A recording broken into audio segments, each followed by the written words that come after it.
প্রশংসা আল্লাহ সুবহানাহু ওয়া তাআলার জন্য। নাহমাদুহু, আমরা সকলেই তার প্রশংসা করছি। ওয়া নাস্তাঈনুহু, তার কাছে আমরা সাহায্য প্রার্থনা করছি। ওয়া নাস্তাগফিরুহু, তার কাছে আমরা ক্ষমা প্রার্থনা করছি। ওয়া নাউযু বিল্লাহি মিন শুরুরি আনফুসিনা, আমরা আমাদের মধ্যকার খারাপ বিষয়গুলো থেকে আল্লাহ সুবহানাহু ওয়া তাআলার কাছে আশ্রয় চাচ্ছি। ওয়া মিন সাইয়্যাতি আমালিনা, আমাদের যে মন্দ আমলগুলো আছে সেগুলো থেকেও আমরা আল্লাহর কাছে আশ্রয় চাচ্ছি। মান ইয়াহদিহিল্লাহু ফালা মুদিল্লা লাহ, নিশ্চয়ই আল্লাহ সুবহানাহু ওয়া তাআলা যাকে হেদায়েত দেন তাকে কেউ পথভ্রষ্ট করতে পারে না। ওয়া মান ইউদ্লিল ফালা হাদিয়া লাহ, আর আল্লাহ সুবহানাহু ওয়া তাআলা যাকে পথভ্রষ্টদের উপর ছেড়ে দেন তাকে কেউ হেদায়েত দিতে পারে না। ওয়া আশহাদু আল্লা ইলাহা ইল্লাল্লাহ, আমি সাক্ষ্য দিচ্ছি আল্লাহ সুবহানাহু ওয়া তাআলা ছাড়া আর সত্য কোনো ইলাহ নেই। ওয়া আশহাদু আন্না মুহাম্মাদান আবদুহু ওয়া রাসূলুহু, এবং আমি আল্লাহ সুবহানাহু ওয়া তাআলা আমি আরও সাক্ষ্য দিচ্ছি যে মুহাম্মদ সাল্লাল্লাহু আলাইহি ওয়াসাল্লাম তার বান্দা এবং তার রাসূল। আম্মা বা'দ, ফাইন্না খায়রাল হাদিসি কিতাবুল্লাহ, নিশ্চয়ই সর্বোত্তম কথা হচ্ছে আল্লাহ সুবহানাহু ওয়া তাআলা কোরআনের কথা। ওয়া খায়রাল হাদি হাদি মুহাম্মাদিন সাল্লাল্লাহু আলাইহি ওয়াসাল্লাম, সর্বোত্তম পথ এবং পদ্ধতি হচ্ছে মুহাম্মদ সাল্লাল্লাহু আলাইহি ওয়াসাল্লামের পথ এবং পদ্ধতি। ওয়া শাররুল উমুরি মুহদাসাতুহা, সর্বনিকৃষ্ট পথ হচ্ছে দিনের নামে নব আবিষ্কৃত বিষয়গুলো। ওয়া কুল্লু মুহদাসাতিন বিদআহ, প্রত্যেক নব আবিষ্কৃত বিষয়গুলো হচ্ছে বিদআত। ওয়া কুল্লু বিদআতিন দালালাহ, প্রত্যেক বেদাত হচ্ছে পথভ্রষ্টতা। ওয়া কুল্লু দালালাতিন ফিন্নার, এবং প্রত্যেক পথভ্রষ্টরাই জাহান্নামে যাবে। আল্লাহ আমাদেরকে হেফাজত করুন, আমিন। রাসূলুল্লাহ সাল্লাল্লাহু আলাইহি ওয়াসাল্লাম যে কোনো খুতবাতুল হাজা বা প্রয়োজনীয় খুতবা দেওয়ার সময় তিনি তিনটা আয়াত পড়তেন, যার প্রথমটি হচ্ছে সূরা আলে ইমরানের একটি আয়াত। বাদা আউযু বিল্লাহি মিনাশ শাইতানির রাজিম, ইয়া আইয়ুহাল্লাযীনা আমানুত্তাকুল্লাহা হাক্কা তুকাতিহি ওয়া লা তামুতুন্না ইল্লা ওয়া আনতুম মুসলিমুন। আল্লাহ সুবহানাহু ওয়া তাআলা বলেছেন, হে ঈমানদারগণ, তোমরা আল্লাহ সুবহানাহু ওয়া তাআলার তাকওয়া অবলম্বন করো, যেভাবে তার হক রয়েছে বা যথাযথভাবে তোমরা তাকওয়া অবলম্বন করো, এবং তোমরা মুসলিম না হয়ে মৃত্যুবরণ করো না। আল্লাহ সুবহানাহু ওয়া তাআলা আরেকটি আয়াত বলেছেন, যেটি হচ্ছে সূরাতুন নিসার প্রথম আয়াত। রাসূল সাল্লাল্লাহু আলাইহি ওয়াসাল্লাম এই আয়াতটাও তেলাওয়াত করছেন, যেখানে আল্লাহ সুবহানাহু ওয়া তাআলা বলেছেন, ইয়া আইয়ুহান নাসু ইত্তাকু রাব্বাকুমুল্লাযী খালাকাকুম মিন নাফসিন ওয়াহিদাহ ওয়া খালাকা মিনহা যাওজাহা ওয়া বাসসা মিনহুমা রিজালান কাসীরান ওয়া নিসাআ ওয়াত্তাকুল্লাহাল্লাযী তাসাআলুনা বিহি ওয়াল আরহাম ইন্নাল্লাহা কানা আলাইকুম রাকীবা। হে মানুষ সকল, তোমরা তোমাদের রবের তাকওয়া অবলম্বন করো, এবং ইয়া আইয়ুহান নাসু ইত্তাকু রাব্বাকুমুল্লাযী খালাকাকুম মিন নাফসিন ওয়াহিদা, যিনি তোমাদেরকে একটি মাত্র নফস থেকে সৃষ্টি করেছেন। ওয়া খালাকা মিনহা যাওজাহা, এবং তার থেকে তার সঙ্গিনীকে সৃষ্টি করেছেন। ওয়া বাসসা মিনহুমা রিজালান কাসীরান ওয়া নিসাআ, আল্লাহ সুবহানাহু ওয়া তাআলা বলেছেন যে এই যুগল থেকে আল্লাহ সুবহানাহু ওয়া তাআলা অসংখ্য মানুষের মাঝে আমাদেরকে ছড়িয়ে দিয়েছেন। আল্লাহ সুবহানাহু ওয়া তাআলা বলেছেন, সেই রবের তোমরা তাকওয়া অবলম্বন করো, যার দোহাই দিয়ে তোমরা একে অন্যের কাছে রহম চাও, নিশ্চয়ই আল্লাহ সুবহানাহু ওয়া তাআলা তোমাদের উপর দৃষ্টমান। তৃতীয় যে আয়াতটা রাসূল সাল্লাল্লাহু আলাইহি ওয়াসাল্লাম তেলাওয়াত করতেন প্রত্যেক খুতবাতুল হাজার সময়, সেটা হচ্ছে সূরাতুল আহজাবের শেষ দিকের একটি আয়াত, যেখানে আল্লাহ সুবহানাহু ওয়া তাআলা বলেছেন, ইয়া আইয়ুহাল্লাযীনা আমানুত্তাকুল্লাহা ওয়া কুলু কাওলান সাদীদা, হে ঈমানদারগণ, তোমরা আল্লাহর তাকওয়া অবলম্বন করো এবং সঠিক এবং শুদ্ধ কথাটি বলো। ইসলিহ লাকুম আমালাকুম, আল্লাহ তোমাদের আমলগুলোকে শুধরে দেবেন। ওয়া ইয়াগফির লাকুম যুনুবাকুম, আল্লাহ তোমাদের গুনাহসমূহকে ক্ষমা করে দেবেন। ওয়া মান ইউতিইল্লাহা ওয়া রাসূলাহু ফাকাদ ফাযা ফাওজান আযীমা, যে ব্যক্তি আল্লাহ এবং তার রাসূল সাল্লাল্লাহু আলাইহি ওয়াসাল্লামকে আনুগত্য করে চলল, সে মহা সাফল্য অর্জন করল। এই তিনটি আয়াত রাসূলুল্লাহ সাল্লাল্লাহু আলাইহি ওয়াসাল্লাম তেলাওয়াত করতেন প্রত্যেকটা খুতবাতুল হাজা বা প্রয়োজনীয় খুতবা দেওয়ার সময়, প্রয়োজনীয় বক্তব্য দেওয়ার সময়। এই তিনটা আয়াতে একটা কমন কথা আছে, সেটা কি বলেন তো? তাকওয়া। তিনোটা জায়গায় আল্লাহ সুবহানাহু ওয়া তাআলা, দুই জায়গায় আল্লাহ সুবহানাহু ওয়া তাআলা মুমিনদেরকে অ্যাড্রেস করে বলেছেন, ইয়া আইয়ুহাল্লাযীনা আমানুত্তাকুল্লাহ, হে ঈমানদারগণ, তোমরা তাকওয়া অবলম্বন করো। সূরা নিসার প্রথম আয়াত আল্লাহ সুবহানাহু ওয়া তাআলা বলেছে, ইয়া আইয়ুহান নাসু ইত্তাকু, হে মানুষ সকল, তোমরা তোমাদের রবের তাকওয়া অবলম্বন করো। আমরা তাকওয়া নিয়ে একটু আগে আলোচনা করেছিলাম, আপনারা সেখানে শুনেছেন যে তাকওয়া, আলী ইবনে আবু তালিব রাদিয়াল্লাহু তাআলা আনহু তিনি বলেছিলেন, তাকওয়া হচ্ছে আল খাউফু মিনাল জালিল ওয়াল আমালু বিত তানজিল ওয়ার রিদা বিল কলিল ওয়াল ইস্তিআদাদ লিয়াউমির রাহিল। তাকওয়া হচ্ছে আল্লাহ সুবহানাহু ওয়া তাআলাকে ভয় করা যথাযথভাবে, এবং আল্লাহ সুবহানাহু ওয়া তাআলা যা নাজিল করেছে তার উপর আমল করা, এবং অল্পে সন্তুষ্ট থাকা, ওয়ার রিদা বিল কলিল। আর চতুর্থ যে গুণটা তাকওয়ার জন্য দরকার, সেটা হচ্ছে ওয়াল ইস্তিআদাদ লিয়াউমির রাহিল, পরবর্তী জীবনের জন্য প্রস্তুতি গ্রহণ করা। আজকে আমাদের যে বিষয়বস্তু, সেটা হচ্ছে অন্তরের রোগ এবং এটা থেকে মুক্তির উপায়। দেখেন, আল্লাহ সুবহানাহু ওয়া তাআলা প্রত্যেকটা মানুষকে সৃষ্টি করেছেন একটা শুক্রাণু সহ একটা পানির ফোঁটা থেকে। আল্লাহ সুবহানাহু ওয়া তাআলা আমাদেরকে আমাদের অরিজিন দেখিয়ে দিচ্ছেন, যে আমাদের অকাত কোথায়, ওয়ার উই কেম ফ্রম, আমরা কোত্থেকে এসেছি, এটা আল্লাহ সুবহানাহু ওয়া তাআলা দেখিয়ে দিয়েছেন সূরা দাহর অথবা সূরা আল ইনসানের মধ্যে, যেখানে আল্লাহ সুবহানাহু ওয়া তাআলা বলেছেন হাল আতা আলাল ইনসানি হিনুম মিনাদ দাহরি লাম ইয়াকুন শাইআন মাযকুরা। মানুষের মাঝে কি এমন একটা সময় ছিল না যে তাদেরকে উল্লেখ করার মতো তারা কেউ কিছু ছিল না। ইন্না খালাকনাল ইনসানা মিন নুতফাতিন আমশাজিন নাবতালিহি ফাজআলনাহু সামিআন বাসীরা। নিশ্চয় মানুষকে আমি সৃষ্টি করেছি একটা তুচ্ছ পানি থেকে, ফাজআলনাহু সামিআন বাসীরা, এবং তাকে আমি করেছি শ্রবণ শক্তি সম্পন্ন এবং দৃষ্টি শক্তি সম্পন্ন। কেন? নাবতালিহি, যাতে আমি তাকে পরীক্ষা করতে পারি। সো ওইটা হচ্ছে আমাদের অরিজিন। আল্লাহ সুবহানাহু ওয়া তাআলা আমাদের মধ্যে একটা নফস দিয়েছেন। সূরা আশ-শামসের মধ্যে আল্লাহ সুবহানাহু ওয়া তাআলা বলেছেন ওয়া নাফসিন ওয়া মা সাওয়াহা ফাআলহামাহা ফুজুরাহা ওয়া তাকওয়াহা ক্বাদ আফলাহা মান যাক্কাহা ওয়া ক্বাদ খাবা মান দাসসাহা। আল্লাহ সুবহানাহু ওয়া তাআলা বলেছেন ওয়া নাফসিন ওয়া মা সাওয়াহা, প্রত্যেকটা নফসকে আল্লাহ সুবহানাহু ওয়া তাআলা কি করেছেন? সামঞ্জস্যপূর্ণ করেছেন। ফাআলহামাহা ফুজুরাহা ওয়া তাকওয়াহা, আল্লাহ সুবহানাহু ওয়া তাআলা প্রত্যেকটা নফসকে পাপাচারিতা করার যে সক্ষমতা সেটাও নফসের মধ্যে দিয়েছেন, এবং তাকওয়া অবলম্বন করার যে সক্ষমতা সেটাও আল্লাহ সুবহানাহু ওয়া তাআলা নফসের মধ্যে দিয়েছেন। এরপর আল্লাহ সুবহানাহু ওয়া তাআলা বলেছেন কদ আফলাহা মান যাক্কাহা, সেই সফলকাম হয়েছে যে এটাকে পরিশুদ্ধ করেছে। ওয়া কদ খাবা মান দাসসাহা, আর সেই ধ্বংস হয়েছে যেটাকে কুলুষিত করেছে। অতএব নফসের মধ্যে আল্লাহ সুবহানাহু ওয়া তাআলা দুটো এবিলিটি আমাদেরকে দিয়েছেন। কি কি বলেন তো? তাকওয়া অবলম্বন করার যে সক্ষমতা সেটাও দিয়েছেন, পাপাচারিতা করার যে সক্ষমতা সেটিও দিয়েছেন। ওয়ালিহাদা ক্বালা ফি সূরাতি আদ-দাহর, আল্লাহ সুবহানাহু ওয়া তাআলা সূরা দাহরের মধ্যে এই জন্যই বলছেন ইন্না হাদাইনাহুস সাবিলা ইম্মা শাকিরা ওয়া ইম্মা কাফুরা, আমি তাকে পথ দেখিয়ে দিয়েছি, সে হয় শুকরিয়াকারী বান্দা হবে, নয়তো সে কি করবে? কুফরি করবে। এই নফস এত জরুরি একটা বিষয়, সেটাকে আমাদেরকে পরিশুদ্ধ করতে হয় কন্টিনিউয়াসলি। কিন্তু আল্লাহ সুবহানাহু ওয়া তাআলা যখন আমাদেরকে পৃথিবীতে পাঠিয়েছেন, এটা একেবারে পরিষ্কার করে পাঠিয়েছেন, ফিতরাতের উপর পাঠিয়েছেন, আল্লাহকে আনুগত্য করতে পারার মতো করে পাঠিয়েছেন, রাসূল সাল্লাল্লাহু আলাইহি ওয়াসাল্লামকে আনুগত্য করতে পারার মতো করে পাঠিয়েছেন। সহিহ বুখারীর হাদিসের জন্য রাসূলুল্লাহ সাল্লাল্লাহু আলাইহি ওয়াসাল্লাম বলেছেন কুল্লু মাউলিদিন ইউলাদু আলাল ফিতরাহ, প্রত্যেক নবজাতক সে ফিতরতের উপর জন্মগ্রহণ করে। প্রত্যেক নবজাতক যখন জন্মগ্রহণ করে সে ফিতরতের উপর জন্মগ্রহণ করে। ফিতরত মানে আল্লাহর আনুগত্যে, আল্লাহর তাওহীদবাদী হয়ে সে জন্মগ্রহণ করে। আল্লাহ রাসূল সাল্লাল্লাহু আলাইহি ওয়াসাল্লাম হাদিসের শেষ অংশে বলছেন ফাআবাওয়াহু ইয়াহউদানিহি আও ইউনাসসিরানিহি আও ইউমাজ্জিসানিহি, তার বাবা মা তাকে ইহুদি বানায়, তার বাবা মা তাকে খ্রিস্টান বানায়, অথবা তার বাবা মা তাকে অগ্নি পূজারক বানায়। তার মানে দেখেন, ছোটবেলায় যে হাতে খড়িটা শুরু হয় সেটা মা বাবার দ্বারা হয়। আমরা যারা মা বাবা আছি, এই হাদিসটা আমাদের জন্য খুব চিন্তার বিষয়। যাই হোক, তাহলে এই হাদিস থেকে আমাদের যে পয়েন্ট আমরা নিতে চাচ্ছি সেটা হচ্ছে আল্লাহ সুবহানাহু ওয়া তাআলা প্রত্যেকটা নফসকে ফিতরতের উপর জন্মগ্রহণ করেছেন, তার মানে করিয়েছেন। তার মানে কোনো ব্যক্তি যদি হিন্দুর ঘরেও হয়, তাকে আল্লাহ কিন্তু ফিতরতের উপরেই জন্মগ্রহণ করিয়েছেন। সে কিন্তু জানে উপরে একজন আছে। আপনি দেখবেন যে হিন্দুরা বলে যে উপরওয়ালা একজন আছে, উপরওয়ালা তোমার বিচার করবে, এরকম কথা তারাও বলে। তো এই যে ফিতরত, এটা মানুষের সহজাত ভাবে আল্লাহ সুবহানাহু ওয়া তাআলা দিয়ে দিয়েছেন। তো আল্লাহ সুবহানাহু ওয়া তাআলা বলেছেন ইয়াউমা লা ইয়ানফাউ মালু ওয়ালা বানুন ইল্লা মান আতাল্লাহ বিকলবিন সালিম, কিয়ামতের দিন কোনো ধন সম্পত্তি, সন্তান সন্ততি কোনো কাজে আসবে না, ইল্লা সেই ছাড়া, মান আতাল্লাহ যে আল্লাহর কাছে আসবে, বিকলবিন সালিম একটা সুন্দর অন্তর নিয়ে।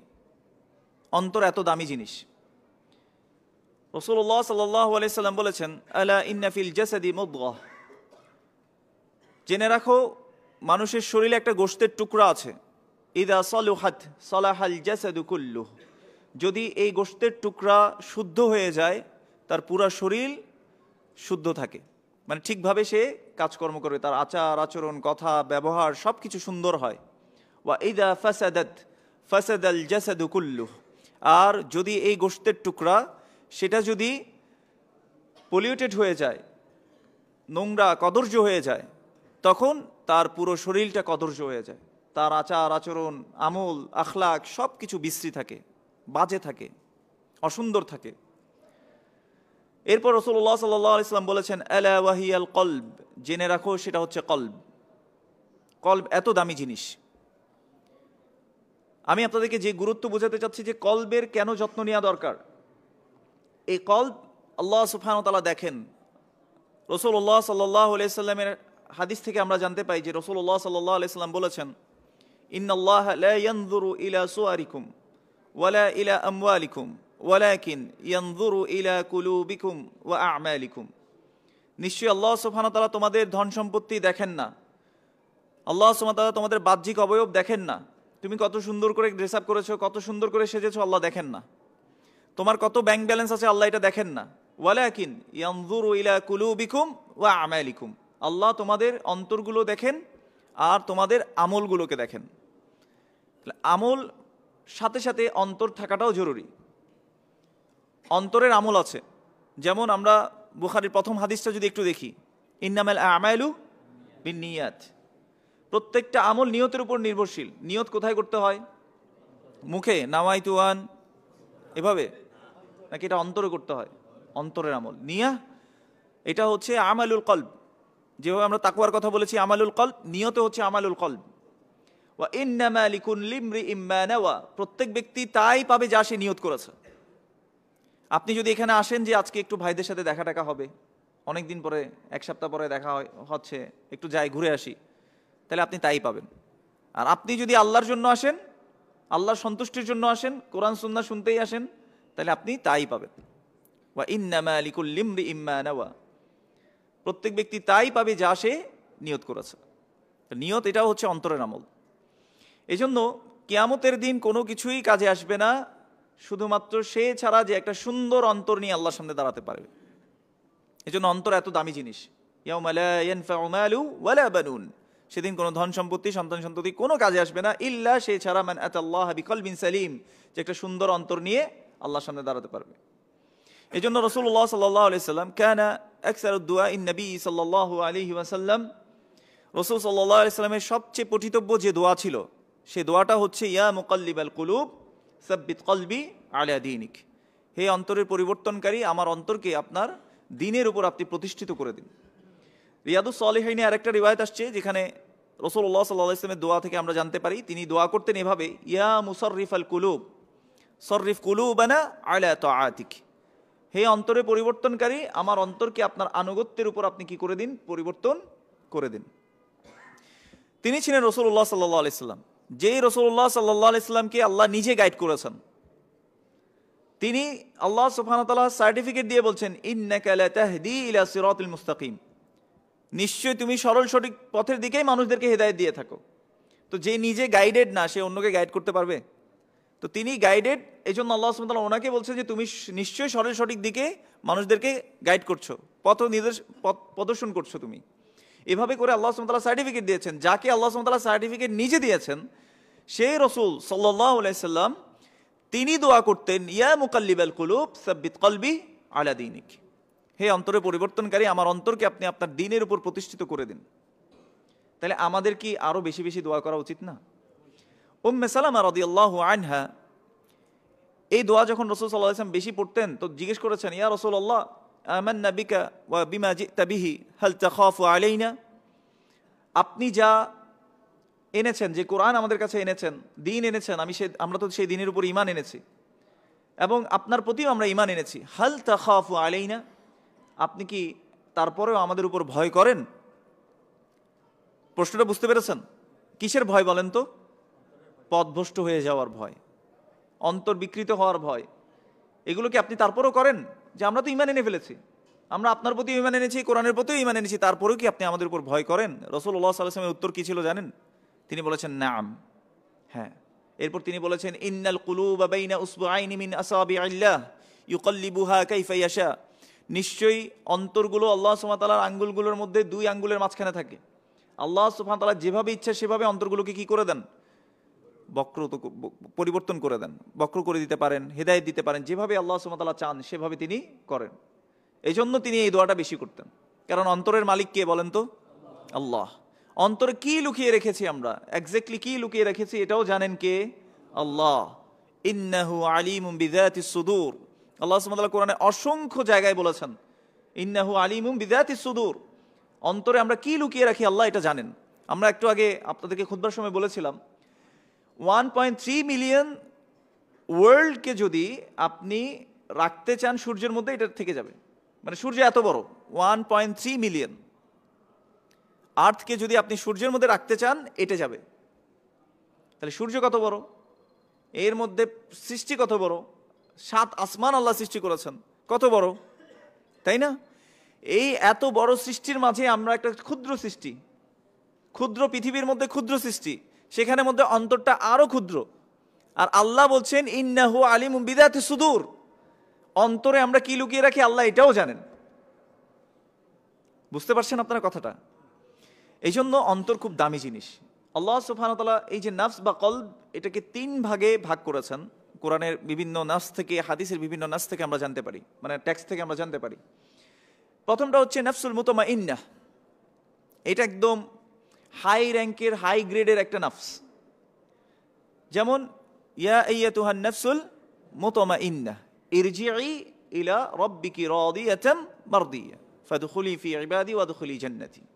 আমরা এটা কথা জানি, এটা হচ্ছে এত হাই লেভেলের একটা নফস যেখানে মধ্যে কোনো রোগ ছিল না, এটা নফসুল মুতমাইন্নাহ। আরেকটা নফস আছে যেটাও প্রশংসিত, আল্লাহ সুবহানাহু ওয়া তাআলা এই নফসটার ব্যাপারে কসম করেছেন সূরাতুল কিয়ামার মধ্যে। আল্লাহ সুবহানাহু ওয়া তাআলা বলছেন লা উকসিমু বিয়াউমিল কিয়ামাহ ওয়া লা উকসিমু বিন নাফসিল লাওয়ামাহ। এখানে আল্লাহ সুবহানাহু ওয়া তাআলা কোন নফসের ব্যাপারে বলেছেন বলেন তো? নফসুল লাওয়ামাহ। প্রথমটা বলেছি নফসুল মুতমাইন্নাহ, দ্বিতীয়টা নফসুল লাওয়ামাহ। লাওয়ামা কোনটা? যে নফস বারবার নিজেকে ভৎসনা করে, কোন একটা ভুল হয়ে গেলে সে সাথে সাথে নিজেকে ভৎসনা করে আল্লাহর কাছে ফিরে আসে, বারবার তওবা করে। ওয়ালিহাদা ক্বালা রাসূলুল্লাহ সাল্লাল্লাহু আলাইহি সাল্লাম কুল্লু বনি আদম খাত্তা ওয়া খায়রুল খাত্তাঈন আত-তাওয়াবুন। প্রত্যেক আদম সন্তান ভুলকারী, কিন্তু তাদের মধ্যে উত্তম হচ্ছে কারা? যারা তওবা করে, বেশি বেশি তওবা করে। তাহলে এই লাওয়ামা হচ্ছে যারা নিজের ভুল বুঝতে পারে, আল্লাহর কাছে ফিরে আসে, নিজেকে পরিশোধন করে ফেলে। 3 নাম্বার, এটা হচ্ছে নফসুল খাবিস অথবা নফসুস সু অথবা নফসুল আম্মারা। এটাকে অনেক নামে নামকরণ করা হয়, যেমন হাদিসের মধ্যে আসছে ইয়া আইয়াতুহান নফসুল খাবিস, এভাবে ডাকা হবে। নফসুস সু মন্দ আত্মা, অথবা নফসুল আম্মারা। যেমন ইউসুফ আলাইহিস সালাম বলছেন ওয়ামা উবাররিউ নাফসি ইন্নান নাফসা লাআম্মারাতুম বিসসু। আমি নিজেকে পবিত্র ঘোষণা করছি না, নিশ্চয়ই নফস মানুষকে খারাপের দিকে আদেশ করে। তাহলে কিছু নফস হচ্ছে সেটা কি করবে? খারাপের দিকে আদেশ করবে। এখন আমরা কোন নফসে আছি এটা আমরা নিজেরা নিজেদের দিকে তাকালে বুঝতে পারবো আমার অন্তরটা কতটা পরিশুদ্ধ। আমরা আবার ওই হাদিসে ফিরে যাই। রাসূলুল্লাহ সাল্লাল্লাহু আলাইহি ওয়াসাল্লাম বলেছেন আলা ইন্না ফিল জাসাদি মুদগাহ, জেনে রাখো শরীরের মধ্যে একটা গোশতের টুকরা আছে, ইদা সলুহাত সলাহাল জাসাদু কুল্লু। যদি এই গোশতের টুকরা শুদ্ধ হয়ে যায়, তার পুরো শরীর শুদ্ধ হয়ে যায়। তার মানে তার আমল, আখলাক, কাজ, চরিত্র সবকিছু কি থাকে? সুন্দর থাকে। ওয়া ইদা ফাসাদাত ফাসাদাল জাসাদু কুল্লু। আর যদি সেটা ময়লা আবর্জনা যুক্ত হয়, তাহলে তার পুরো আমলটা কি হয়? আমল, আখলাক সবকিছু তার নষ্ট হয়, নোংরা হয়, বাজে হয়। আল্লাহ আমাদেরকে এমন হওয়া থেকে হেফাজত করুন। এই জন্য দেখেন প্রত্যেক মুহূর্তে, এই জন্য আমরা অন্তরের রোগগুলো নিয়ে আগে আলোচনা করব, এরপর এখান থেকে আমরা কিভাবে মুক্তি পেতে পারি সেটা নিয়ে আমরা আলোচনা করবো ইনশাআল্লাহ। প্রথম অংশে আমার যে বিষয়টা ছিল নাফসের গুরুত্ব, কি নাফস কেন গুরুত্বপূর্ণ। এবার আসেন নাফসের প্রথম রোগ। নাফসের প্রথম রোগ হচ্ছে আশিরক। নাফসের প্রথম রোগ কি? শিরক। শিরক হচ্ছে আল্লাহ সুবহানাহু ওয়া তাআলার হক অন্য কাউকে দিয়ে দেওয়া। আল্লাহর কোনো হক অন্য কাউকে দিয়ে দেওয়া হচ্ছে কি? শিরক। যেটা আল্লাহ পাওয়ার কথা সেটা আল্লাহ ছাড়া অন্য কাউকে দিলেই সেটা কি হবে? শিরক হবে। এটা হচ্ছে অন্তরের রোগ। রাসূলুল্লাহ সাল্লাল্লাহু আলাইহি ওয়াসাল্লাম আমাদেরকে একটা হাদিসের মধ্যে জানিয়ে দিয়েছেন যে ইন্না আখওয়াফা মা আখাফু আলাইকুম আশ-শিরকুল আসগর। আমি তোমাদের ব্যাপারে যে বিষয় সবচেয়ে বেশি ভয় পাই সেটা হচ্ছে আশ-শিরকুল আসগর, ছোট শিরক। কিলা ইয়া রাসূলুল্লাহ ওয়া মা আশ-শিরকুল আসগর, ছোট শিরক এটা কি জিনিস? তখন তিনি বলেছেন আর রিয়া। শিরক হচ্ছে কি? রিয়া, লোক দেখানো। রিয়ার আরেকটা ফর্ম হচ্ছে আস-সুমআহ, শোনানো। কাউকে কোনো কিছু কি করা? শোনানো। কোনো একটা কাজ করেছে এটা শোনানো, এটাও একটা নফসের রোগ। প্রথমে আসি শিরক, এটা যে অন্তরের রোগ, এই কারণে আমরা আল্লাহর হকটা আল্লাহকে দিতে পারি না। শিরক ভালোবাসার মাধ্যমে হয়, হয় না? আল্লাহ সুবহানাহু ওয়া তাআলা সূরা বাকারার মধ্যে কি বলেছেন? ওয়া মিনান নাসি মান ইয়াত্তাখিযু মিন দুনিল্লাহি আনদাদা ইউহিব্বুনাহুম কাহুব্বিল্লাহ। মানুষের মাঝে কিছু এমন মানুষ আছে যারা আল্লাহকে বাদ দিয়ে আল্লাহর মতো করে অন্যদেরকে কি করে ভালোবাসে। তাহলে ভালোবাসায়ও কি আছে? শিরক আছে। আল্লাহ বলছেন ওয়াল্লাযীনা আমানু আশাদ্দু হুব্বাল লিল্লাহ, যারা ঈমানদার তারা খুব বেশি কাকে ভালোবাসে? আল্লাহকে ভালোবাসে। তাহলে সবার আগে ভালোবাসতে হবে কাকে? আল্লাহকে। এই জন্য এই শিরক, অন্তরের প্রথম রোগ হচ্ছে শিরক। এটা থেকে বাঁচতে হলে আল্লাহর হক সম্পর্কে জানতে হবে। আল্লাহর হক যাতে আমি অন্য কাউকে দিয়ে না দেই, এই জন্য আল্লাহ সম্পর্কে আমি এক একটা রোগ বলবো এবং সাথে সাথে এই জিনিসটাও বলে যাবো আর কি ইনশাআল্লাহ। তাহলে শিরক থেকে বাঁচতে হলে কি করতে হবে? শিরকের অপোজিট হচ্ছে তাওহীদ। শিরকের অপোজিট কি? তাওহীদ। তাহলে তাওহীদ সম্পর্কে জানতে হবে। আমার তাওহীদ যদি ঠিক হয়, আমার অন্তর থেকে শিরক অটোমেটিক চলে যাবে। আর কিছু জায়গায় যদি অজান্তেও শিরক হয়, তার জন্য দোয়া করতে হবে আল্লাহর কাছে, যাতে অজান্তেও শিরক না হয়। আল্লাহুম্মা ইন্নী আউযু বিকা আন উশরিকা বিকা ওয়া আনা আ'লাম ওয়া আস্তাগফিরুকা লিমা লা আ'লাম। হে আল্লাহ, আমি তোমার কাছে জানা শিরক থেকে আশ্রয় চাই, এবং যেগুলো জানি না এমন শিরক থেকেও তোমার কাছে কি চাই? পানা চাই। পারবো তো ইনশাআল্লাহ করতে? আরবি না জানলে বাংলায় অন্তত করবো। আল্লাহ, তোমার কাছে আমি জানা শিরক থেকে এবং অজানা শিরক থেকে আমরা কি করি? আশ্রয় চাচ্ছি। এভাবে করে আমরা দোয়া করতে পারি। আর হিসনুল মুসলিমে এই দোয়াটা পাবেন আপনারা। যে দ্বিতীয় রোগ অন্তরে, সেটা হচ্ছে আশাক অথবা শুবহাত, সন্দেহ পোষণ করা। দেখবেন কিছু কিছু মানুষ আছে, তারা মাঝে মাঝে ইমানদার হয়ে যায় আর মাঝে মাঝে কুফরিতে চলে যায়। মানে ভালো কিছু আছে, ফাআম্মা ইযা মাবতালাহু রাব্বুহু ফাআকরামাহু ওয়া না'আমাহু ফায়াকুলু রাব্বি আকরামান। যখনই তাদেরকে কোনো নিয়ামত দেওয়া হয়, সম্মানিত করা হয়, সে বলে যে আমার রব আমাকে খুব বেশি কি করছে? সম্মানিত করছে। ওয়া ইযা মাবতালাহু রাব্বুহু ফাকাদারা আলাইহি রিজকাহু, আর তার যদি রিজিকে একটু সংকোচন করে দেয়, সে কি বলে? রব্বি আহানান, আমার রব আমাকে কি করছে? অপমান অপদস্থ করছে। তাহলে ওই যে ঈমান কি করে মাঝে মাঝে মানে দোদুল্যমান অবস্থায় থাকে। এবং এই জন্যই আল্লাহ সুবহানাহু ওয়া তাআলা বলেছেন আমিনান নাসি মান ইয়াকুলু আমান্না বিল্লাহি ওয়া বিল ইয়াউমিল আখির ওয়া মা হুম বিমুমিনিন। কিছু কিছু মানুষ আছে যারা বলে আমরা আল্লাহ এবং আখিরাতে ঈমান এনেছি, কিন্তু আসলে তারা মুমিন নয়। তো এই শাক এবং শুবহাতের মধ্যে থাকে তারা। শাক এবং শুবহাতের ওষুধ হচ্ছে, এটা থেকে পরিত্রাণের উপায় হচ্ছে ইলম, জ্ঞান অর্জন করা। আল্লাহ সুবহানাহু ওয়া তাআলা এই জন্য বলেছেন হাল ইয়াস্তাবিল্লাযীনা ইয়া'লামুনা ওয়াল্লাযীনা লা ইয়া'লামুন, যারা জানে আর যারা জানে না তারা কি উভয় সমান? সেই হাদিসের মধ্যে রাসূলুল্লাহ সাল্লাল্লাহু আলাইহি ওয়াসাল্লাম থেকে আমরা জানতে পারি যে রাসূল সাল্লাল্লাহু আলাইহি ওয়াসাল্লাম বলেছেন সায়াতি আলান নাসি সানাওয়াতুন খাদ্দাআত, মানুষের কাছে কিছু ধোঁকার বছর আসবে। কিসের বছর? ধোঁকার কিছু বছর, মানে ধোঁকা দিবে মানুষ একজন একজনকে। ইউসাদ্দিকু ফীহাল কাযিব ওয়া ইউকাযযিবু ফীহা সাদিক। রাসূলুল্লাহ সাল্লাল্লাহু আলাইহি ওয়াসাল্লাম বলেছেন সত্যবাদীদেরকে মিথ্যাবাদী মনে করা হবে এবং মিথ্যুকদেরকে সত্যবাদী মনে করা হবে।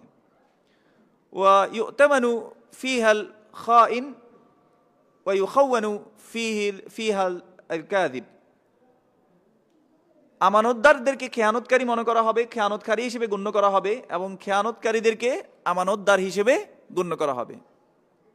তো এটা হচ্ছে আমাদের অবস্থা।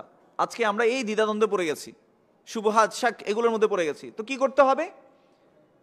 আমাদেরকে ফিরে যেতে হবে কিসের দিকে? কোরআন এবং সুন্নাহর দিকে, এবং ইলমের দিকে ফিরে যেতে হবে। ইলম হচ্ছে নূর। এই নূর সকল অন্ধকারকে কি করে দেয়? একেবারেই দূর করে দেয়। এটাকে একদম দূর করে আমাদের কাছে সরিয়ে দিবে। এজন্য শাক শুবহাত এগুলো আসে কল্যাণ ইলমের কারণে, জ্ঞানের দৈন্যতার কারণে, জ্ঞানের কমতির কারণে শাক শুবহাত সৃষ্টি হয়। তৃতীয় যে রোগ, সেটা হচ্ছে হাসাদ, হিংসা। তারপর হচ্ছে গিল, আরো একটা রোগ বলে ফেলে একসাথে, রেশারেশি করা। মানে যেটাতে আমার অন্যের সাথে দেখবেন যে কিছু মানুষ এমনি এমনি ঝগড়া করে, বিনা কারণে ঝগড়া করতে চায়। হ্যাঁ, তারপরে দেখবেন যে কিছু মানুষ দেখবেন যে কোনো কারণ ছাড়াই ঝগড়া লাগতে চায়। মানে কিছু মানুষ ঝগড়াটে মানুষ, এরকম ঈর্ষার কারণে। তারপর হাসাদ, হিংসা, এগুলো হচ্ছে অন্তরের রোগ। রাসূলুল্লাহ সাল্লাল্লাহু আলাইহি ওয়াসাল্লামকে এক সাহাবী এসে জিজ্ঞেস করছে, ইয়া রাসূলুল্লাহ আইয়ুন নাসি আফদল, কোন মানুষ সর্বোত্তম? তিনি তখন বলেছেন কুল্লু মাখমুমিল কলব সাদুকুল লিসান, প্রত্যেক মাখমুম কলবের অধিকারী এবং সত্যবাদী মুখের অধিকারী যে। এখন মাখমুম কলব আপনারা বুঝছেন নাকি?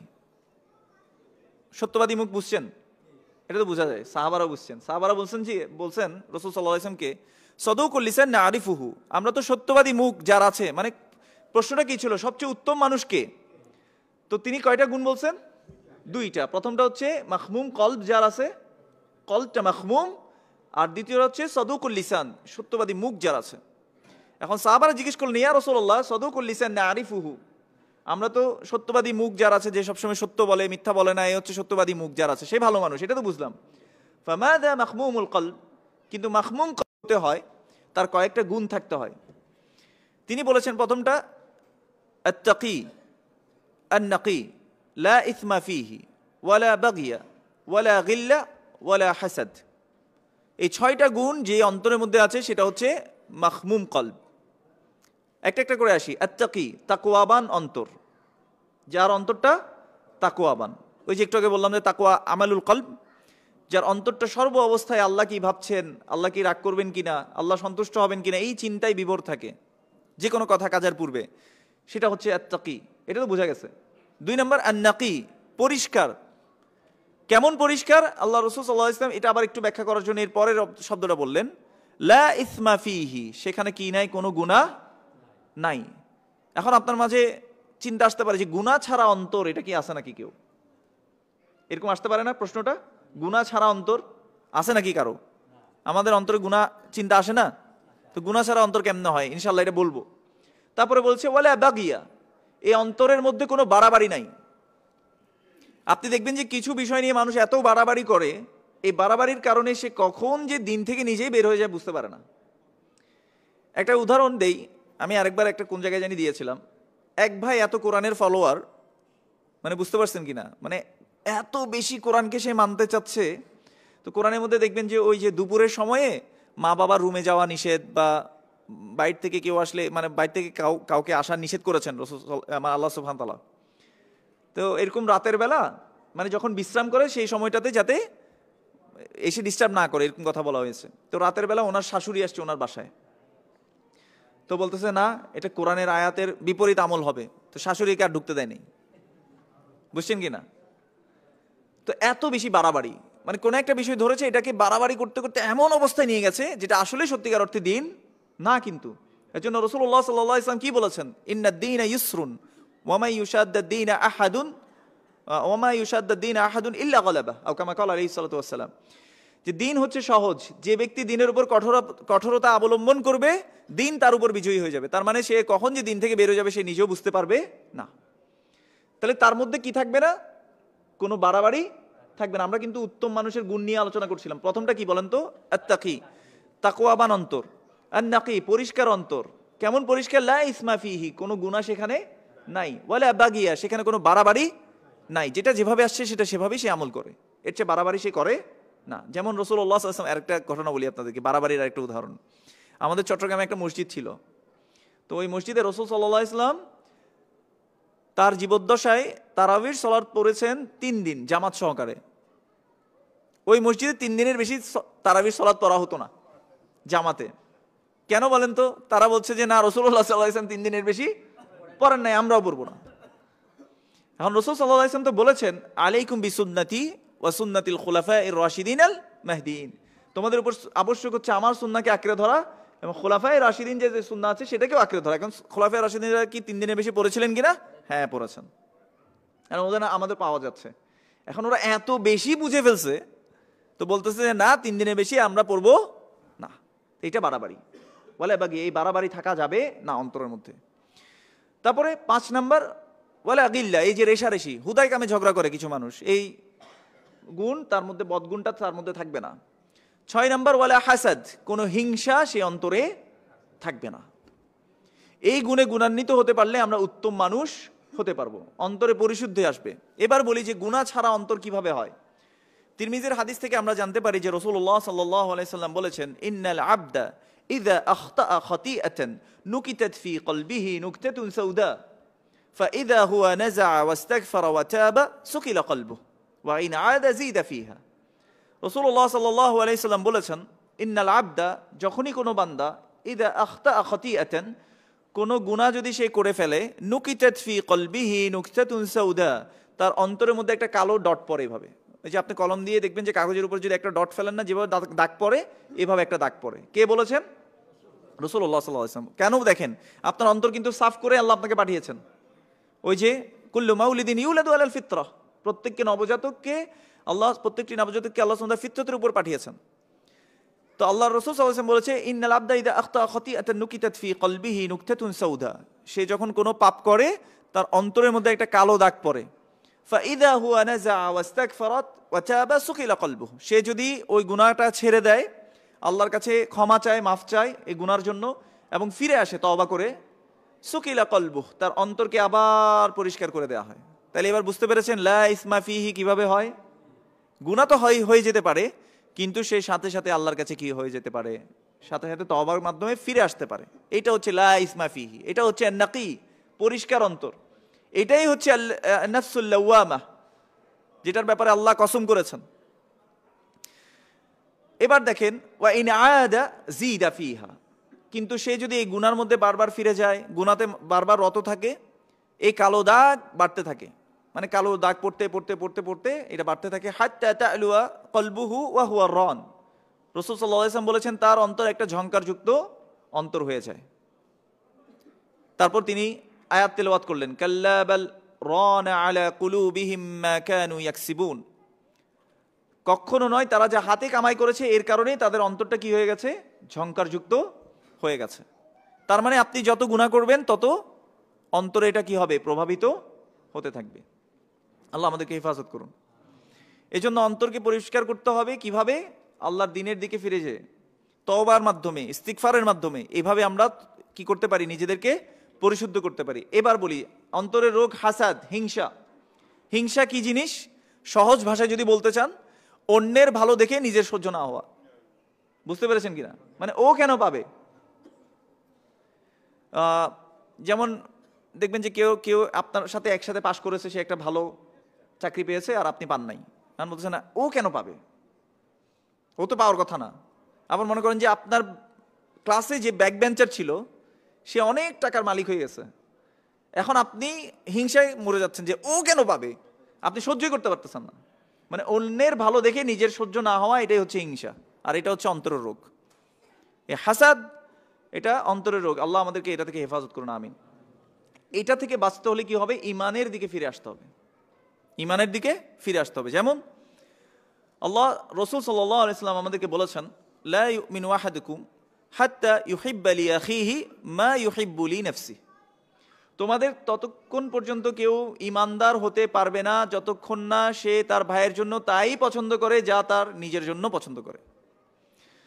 একটা উদাহরণ দেই, মসজিদে আসছি, আসার সময় এখন অনেক রোদ, আপনাদের তো এখানে এসি আছে মাশাআল্লাহ, বারাকাল্লাহু ফিকুম। তো মনে করেন যে যেসব মসজিদে এসি নাই, এখন অনেক রোদ, দৌড়ায় দৌড়ায় আসতেছে, অনেক ঘাম ঝরতেছে। এখন দেখলো যে ওই একটা কাতারের মাঝখানে এমন একটা জায়গায়, একজনের জায়গায় খালি, যেটা ফ্যানের নিচে আছে, এখন হাঁটতেছেন দুইজন একসাথে। এখন মনে মনে ভাবতেছেন একটু আগে হাঁটতে হবে, যদি একটু আগে হাঁটি তাইলে আমি কি ওখানে বসতে পারবো, আর আমি একটু ফ্যানের নিচের বাতাসটা পাবো। রাসূলুল্লাহ সাল্লাল্লাহু আলাইহি ওয়াসাল্লাম কি বলেছেন? লা ইউমিনু আহাদুকুম, তোমাদের ততক্ষণ পর্যন্ত ইমানদারি হতে পারবে না তোমাদের কেউ, হাত্তা ইউহিব্বা লিআখিহি মা ইউহিব্বু লিনাফসি, নিজের জন্য যা ভালোবাসে ততক্ষণ তা যদি ভাইয়ের জন্য ভালোবাসতে না পারি, ততক্ষণ পর্যন্ত তোমরা ইমানদারি হতে পারবে না। এবার বলেন তো আমার ইমান থাকলো কিনা? ইমানের জায়গায় ফার্স্ট ডিভিশনে ফেল। বুঝতে পেরেছেন কিনা? ইমানের পরীক্ষায় ফার্স্ট ডিভিশনে কি করেছি? ফেল। এই জন্য হাসাদ থেকে বাঁচার যে মূল ওষুধ, সেটা হচ্ছে ইমানের দিকে ফিরে আসা, যে আমি আখেরাতে নিব, আমি এই দুনিয়াতে, আমার দুনিয়া আমার জায়গা না। এই জন্য রাসূলুল্লাহ সাল্লাল্লাহু আলাইহি ওয়াসাল্লাম কি বলেছেন? কুন ফিদ দুনিয়া কাআন্নাকা গরীব আও আবিরু সাবিল, তুমি দুনিয়ার জীবনে এমন ভাবে থাকো যেন তুমি একজন আগন্তুক বা একজন মুসাফির অথবা পথচারী। এবং আব্দুল্লাহ ইবনে ওমর রাদিয়াল্লাহু তাআলা আনহু বলতেন, ইদা আসবাহতা ফালা তানতাযিরুল মাসাআ, তুমি যদি সকালে উপনীত হও সন্ধ্যার তুমি আশা করবে না। ওয়া ইদা আমসাইতা ফালা তানতাযিরুস সাবাহা, আর তুমি যদি সন্ধ্যায় উপনীত হও তুমি সকাল হওয়ার আশা করবে না। খুয মিন সিহাতিকা ক্বাবলা মারাদিক, তুমি তোমার সুস্থতা থেকে বেশি বেশি আমল করে নাও বা বেশি বেশি অর্জন করে নাও তোমার অসুস্থতা আসার পূর্বে। ওয়া হায়াতাকা ক্বাবলা মাউতিক, এবং তোমার হায়াত থেকে বেশি বেশি গ্রহণ করো তোমার মৃত্যু আসার পূর্বে। যে কথাটা বলছিলাম, এই যে ইমানের জায়গায় ফার্স্ট ডিভিশনে ফেল করি, এটা অন্তরের রোগের কারণে। আরেকটা বিষয়, আমরা তাকওয়াবান কেন হতে পারি না? কারণ আমরা আখিরাতের প্রতি বিশ্বাসী না। এটা আপনি মনে করছেন আপনি বিশ্বাস করছেন, আমি মনে করছি আমি বিশ্বাস করছি বা ইমানদার। আল্লাহ কি বলছেন জানেন? ওয়া তুহিব্বুনাল আজিলাহ ওয়া তাযারুনাল আখিরাহ, তোমরা যেটা তাড়াতাড়ি আসে সেটাকে তোমরা প্রায়োরিটি দাও, আর যেটা পরবর্তীতে আসে আখিরাতে আসবে সেটাকে তোমরা কি করো? ছেড়ে দাও। আসলে কি তাই না? পরীক্ষার আগের রাতে দেখবেন যে এমন পড়া পড়তেছে মানে শেষ, অথবা আগামীকাল একটা ইন্টারভিউ আছে, এমন পড়া পড়তেছে মানে তার আর রাতে দিনের ঘুম নাই, সব হারাম হয়ে গেছে, মানে এত বিশ্বাসী ইয়াকিন। অথচ আখিরাতের প্রতি কি আমরা এরকম? আখিরাতও তো আমাদের কাছে আসতেছে। আল্লাহ সুবহানাহু ওয়া তাআলা বলেছেন ইকতারাবা লিন-নাসি হিসাবুহুম ওয়া হুম ফি গাফলাতিন মুরিদুন, মানুষের কাছে তাদের হিসাবটা কাছাকাছি আসছে, অথচ তারা ফি গাফলাতিন মুরিদুন, তারা ইগনোরেন্ট অবস্থায় মুখটাকে ফিরিয়ে রেখেছে। তো ঈমানের জায়গায় ফিরে আসতে হবে। আমি যা নিজের জন্য ভালোবাসবো সেটা কার জন্য ভালোবাসতে হবে? ভাইয়ের জন্য ভালোবাসতে হবে, তাইলে আমার থেকে বাগিয়া, গিল্লা, হাসাদ এগুলো চলে যাবে। বুঝতে পেরেছি কিনা? তাহলে ঈমানের জায়গায় ফিরে আসতে হবে। কাউকে কোনো কিছু দিয়েছেন, এটা শুধুমাত্র আল্লাহর জন্য দিবেন। কাউকে একটা ব্যাগ আলগিয়ে দিয়েছেন, কখনো আশা করবেন না যে মানে ওর কাছ থেকে আমি কিছু একটা পাবো। আপনি দেখবেন যে অনেক সময় আমাদের সংসারে বিভিন্ন জায়গায় অনেক ঝগড়াঝাটি হয়, বসে এত বছর ধরে আমি আমার বোনকে দেখে গেছি, আমার বোনের জামাইকে দেখে গেছি, আর আজকে আমি বিপদে পড়ছি, ওরা আমার কাছেই আসে নাই। তার মানে মনের একটা গহীন কোণায় একটা আশা রেখে দিয়েছি যে আমি সাহায্য করতেছি যাতে ও আমাকে সাহায্য করে। দেখবেন যে কিছু কিছু মা বাবা বা ছেলে মেয়েদেরকে পড়ানোর সময় বলে যে তোকে আমি এখন দেখতেছি যাতে তুই বুড়া বয়সে আমাকে দেখোস। মনে রাখবেন ওয়াল্লাহি কোনো কাজ, মুমিনের প্রত্যেকটা কাজই ইবাদত। প্রত্যেকটা কাজ কি? ইবাদত। এই ইবাদত হতে হবে কার জন্য? আল্লাহর জন্য। এটা আল্লাহ ছাড়া আর কাউকে দিবেন না। আল্লাহ এই জন্য এই যে সূরা দাহার বা সূরা ইনসানের কথা বলছি, এখানের মধ্যে কিছু বান্দার কথা উল্লেখ করেছেন। তারা মানুষকে খাওয়ায়, খাওয়ানোর পরে কি বলে? ইন্নামা নুতিইমুকুম লিওয়াজহিল্লাহ, আমরা খাওয়াচ্ছি কার জন্য? আল্লাহর সন্তুষ্টির জন্য। লা নুরিদু মিনকুম জাযাআও ওয়ালা শুকুরা, তোমাদের কাছ থেকে একটা থ্যাঙ্কস বলো, হ্যাঁ জাযাকাল্লাহ খায়রান বলো, এটাও চাই না, এবং তোমাদের কাছ থেকে কোনো প্রতিদানও চাই না। মানে তোমরা আমাকে ব্যাকে আবার কিছু দিবা, কিছু আশা করি, এটাও আমরা আশা করি না, কারণ আমরা কাজ জন্য খাওয়াচ্ছি আল্লাহর জন্য, লিওয়াজহিল্লাহ।